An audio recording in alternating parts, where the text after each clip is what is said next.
Hello, या good evening, मैं अमिताभ बोल रहा हूँ। कहाँ से जी? टेलीविजन? हाँ हाँ। देखिए, वहां आने से बेहतर है कि आप यहीं मेरे कमरे में आ जाएं, कुछ बातें हो जाएंगी।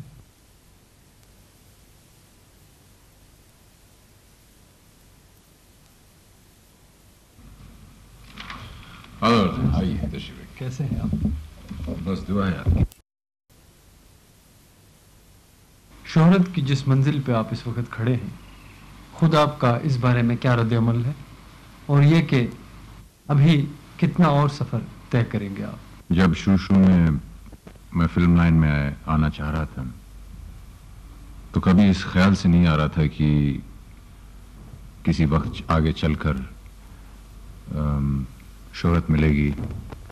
उस समय ख्याल सिर्फ ये था कि जो हम करना चाहते हैं या कर दिखाना चाहते हैं उसमें कामयाबी हो। उस कामयाबी के साथ साथ अगर शोहरत मिल जाती है तो ठीक है, वरना शोहरत के पीछे भागना मैं गलत चीज समझता हूं। शोहरत मिल गई, ये जरूरी नहीं है कि आपके काम के साथ भी ताल्लुक रखें। कई बार आप बुरा काम करते हैं फिर भी आपको शोहरत मिल जाती है, और उस शोहरत को कायम रखना वो भी एक बहुत बड़ी चीज है। बहुत से लोग शोहरत पा लेते हैं और फिर उसे कायम नहीं रख सकते। बहुत से लोग शोहरत पाने के बाद ये समझ लेते हैं कि अब वो उनके साथ हमेशा रहेगी, लेकिन ऐसा नहीं होता। मैं जब फिल्मों में काम करता हूं तो मैं ये नहीं सोचता हूं कि ये चीज जो है ये एक बार पब्लिक में जाएगी, लोग देखेंगे, वाह वाह करेंगे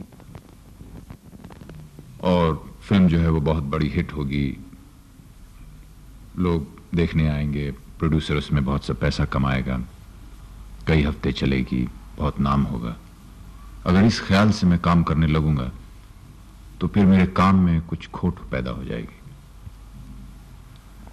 और इस चीज को मैं हमेशा अलग रखता हूं। जी। फिर ये शोहरत जो है वो एक तरह से भगवान की देन है।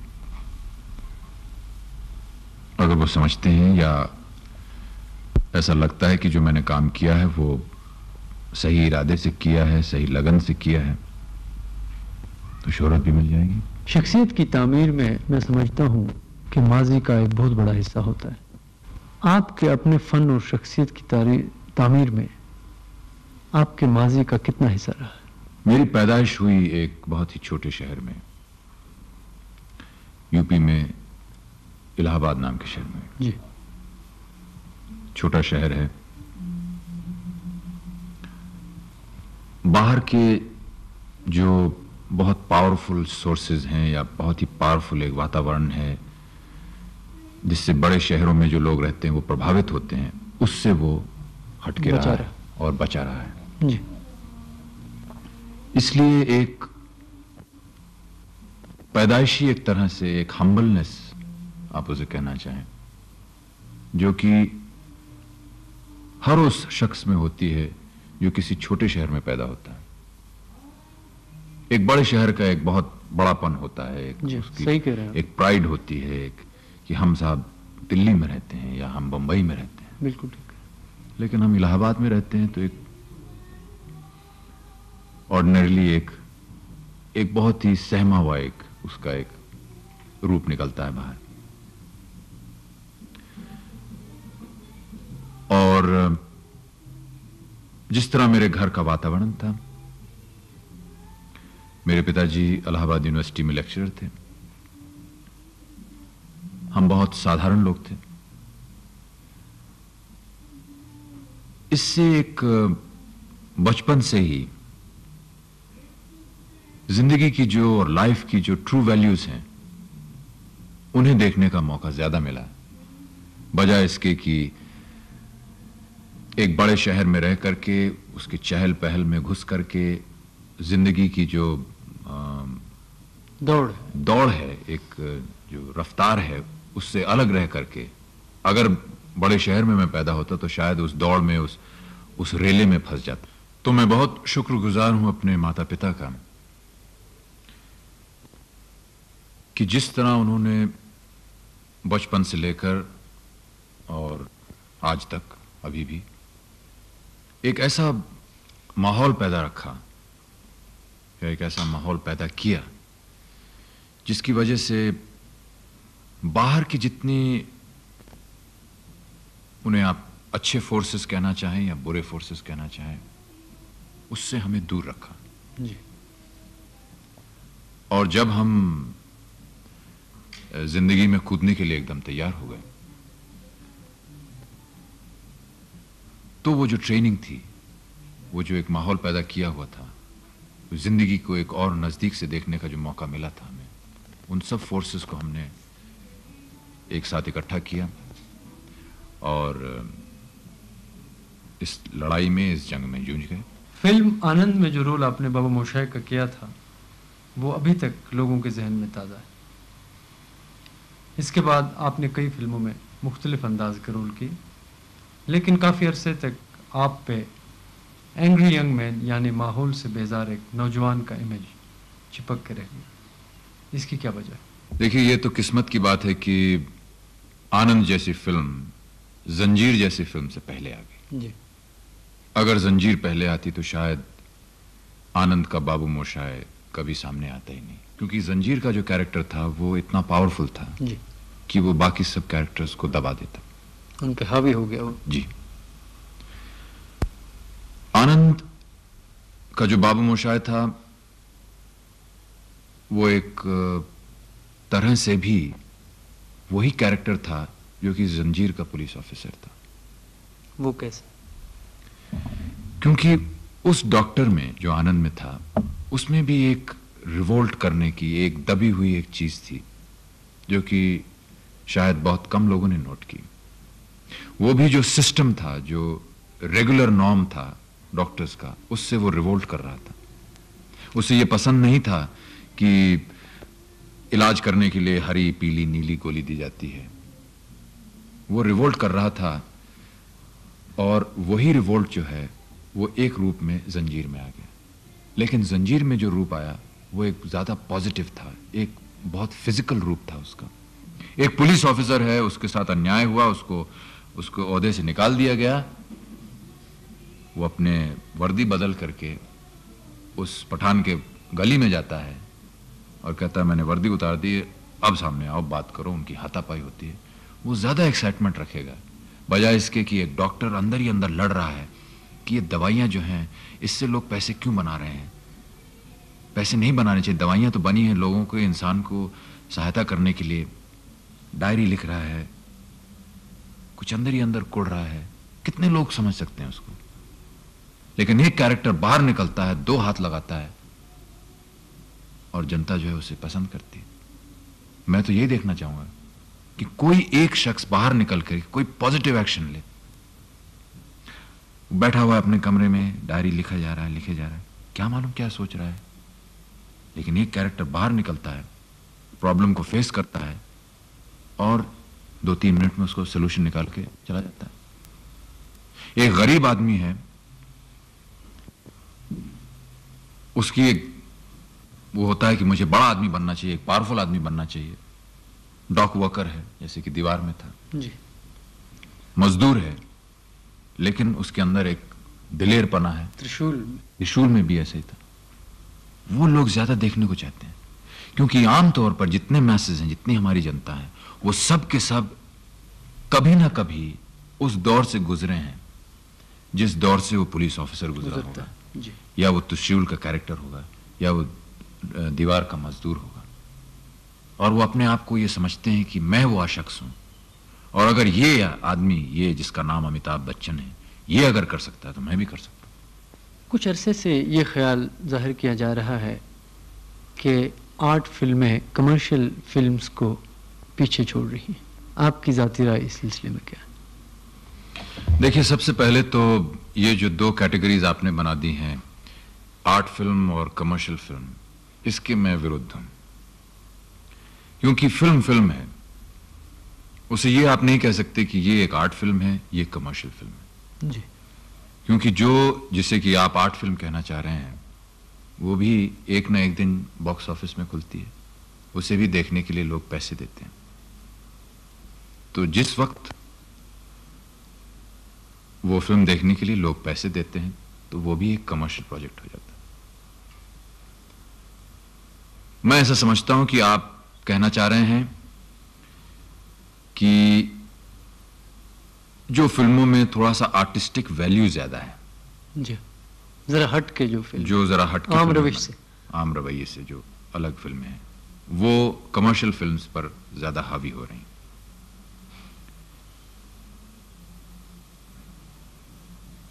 मैं इस वजह से नहीं कह रहा हूं क्योंकि मैं कमर्शियल फिल्मों में काम करता हूं और मैंने ये इन आर्टिस्टिक फिल्मों में कम काम किया है या काम किया ही नहीं है, लेकिन मैं दोनों चीजों को एक ही स्तर पे समझता हूं। जी। क्योंकि मैंने जैसे कि आपसे कहा, एक न एक दिन तो कोई उसको टिकट खरीद के देखेगा। अगर आप मुझे कहें कि ये आर्टिस्टिक फिल्में इसलिए बन रही हैं कि ये सिर्फ जनता को दिखाई जाएंगी, कोई पैसे नहीं लिए जाएंगे, इसके कोई फायदा नहीं होगा, मुनाफा नहीं होगा, तब मैं समझ सकता हूं कि ये एक अलग किस्म का सिनेमा है। जी। लेकिन मैं ऐसा नहीं समझता हूं कि ये कमर्शियल सिनेमा और ये आर्टिस्टिक सिनेमा जो है, ये दो अलग चीजें हैं।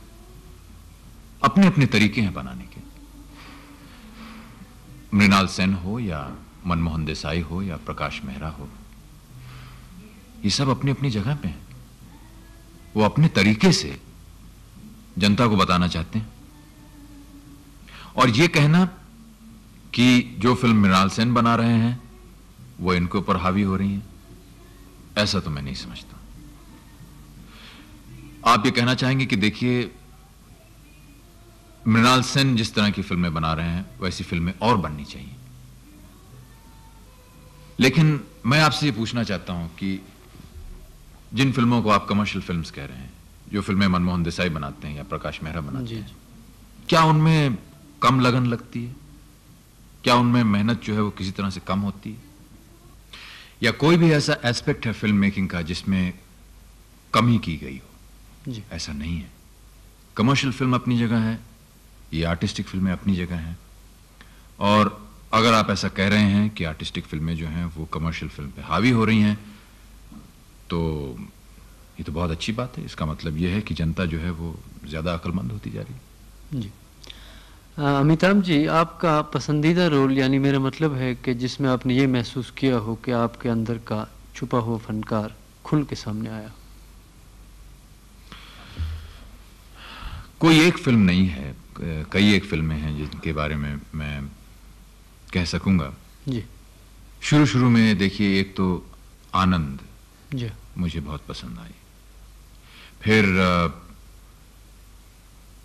अगर कुछ हद तक कहा जा सके तो अभिमान भी, पता नहीं आपने। जी हाँ, बिल्कुल, जिसमें जया बहादुरी भी, जी, जया बच्चन कहना चाहिए जी।